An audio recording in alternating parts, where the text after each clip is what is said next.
Okay, welcome to the ABCs of scheduling demos that stick.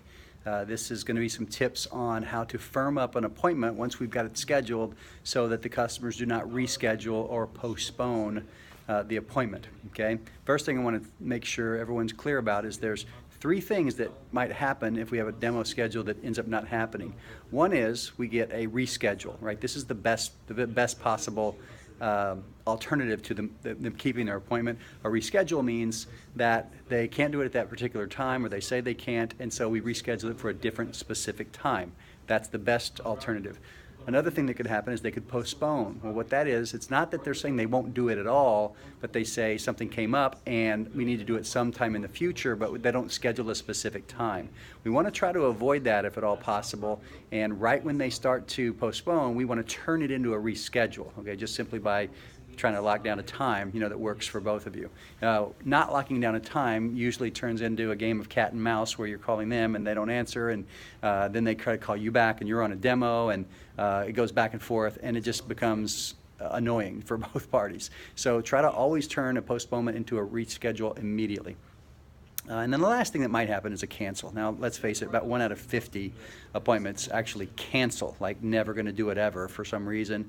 But that can happen. Just be sure when you tell your manager what's going on, you say, oh, I had a demo that postponed or rescheduled. Most new reps just say, oh, my demo canceled, when it really didn't cancel it, but it was different. And it's just semantics, I realize, but it helps maintain the right communication with the manager. Also, it's negative to say something canceled, and it kind of sends negative subconscious messages to the brain, whereas a postponement or a reschedule, it's not the greatest thing, but certainly not as bad as a cancel.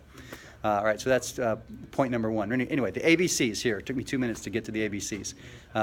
A stands for appreciation. What that means is whenever we schedule an appointment with someone, we want to really explain to them how grateful we are, okay? Almost like overdo it, really. It's like, gosh, Mrs. Jones, thank you so much, so much for scheduling this appointment. It means the world to me. I'm super excited to meet you, and I'm working so hard on my scholarship, and we're going to have a great time, okay? So it's just thick gratitude, sincere, but heavy gratitude, right? In fact, I think it's not even heavy. It's really what we really feel. I think sometimes we just don't express our gratitude deep enough to the customer, right? But they're much less likely to reschedule or postpone when we schedule with a ton of gratitude, right? The next is B. B is busy, right? So we want to make sure the customer knows that we're busy. And the way we do that is by asking for 2 specific times, right? Asking them, hey, I've got an opening, and I like to say this, I've got an opening at blank time, I've got another opening at this other time. Which of those times is better for you? I also don't like to give them times on the exact hour, like I got an opening at 2 o'clock or 5 o'clock, which time is better for you? I like to say 2:15 or 3:45, which better is for you? Or even 2:17, right, and 3:28, or something like that. That I think is kind of funny, and people kind of like they're taken aback by that a little bit. But not exactly on the hour. At the very least, on the half hour, 1:30 or 7:30. Which one of those times is better? And we ask for the times. And one thing we don't do, here's the mistake that a lot of reps make. Let's say I try to schedule an appointment for tomorrow, for Wednesday, and I say I've got an opening at 5:15, I've got another opening at 8:15, which of those times is better for you? And the customer says, gosh, Wednesday evening is not good for me, but I think I can do it on Thursday. Can you do it on Thursday? And the rep says, oh, sure, I'm free all day on Thursday. When's good? And the customer gives a time, right? Well, that does not signal busyness. That signals not busyness, the exact opposite. And what happens is, let's say this customer schedules an appointment at 1 o'clock, and and they know in the back of their mind that the rep's free all day. Well, the slightest little thing might come up in that customer's life. Maybe their neighbor calls them and says, hey, you want to come over for tea? And they're thinking, well, I got this appointment, but no, Brad's free all the time. He's not that busy. I'll just reschedule and do it later, right? But if they felt this busyness from me, and someone says, hey, you want to come over for tea? They'd be like, I'd like to, but I can't. I've got this appointment. This young man's working really hard, and this is, he's got a really busy schedule, and I want to make sure that I keep my appointment, okay?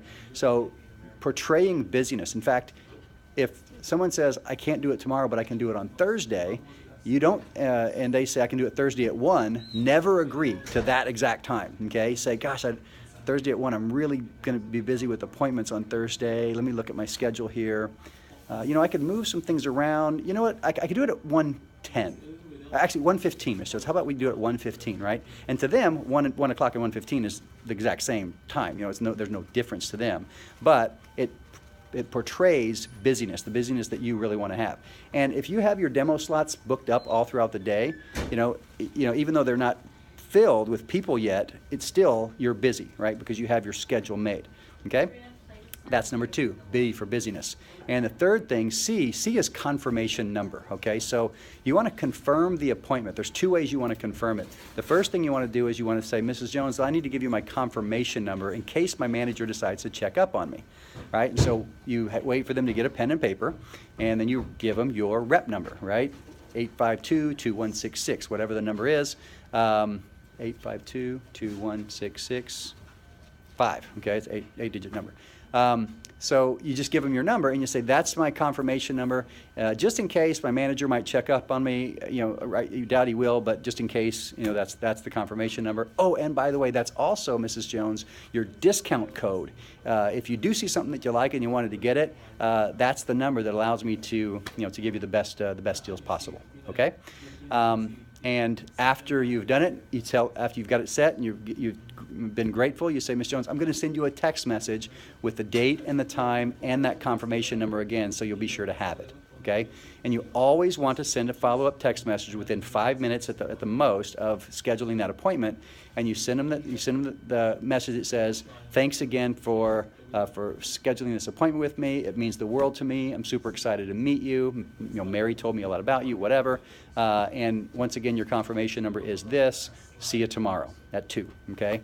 So you give them the time at the beginning of the text, you give them the time at the end of the text, right? And your manager probably has like a standardized little text you can just kind of copy and paste, but make sure it includes gratitude and confirmation, okay? Those are the things that needs to happen. The ABCs, appreciation, busyness, gratitude, right? Or confirmation.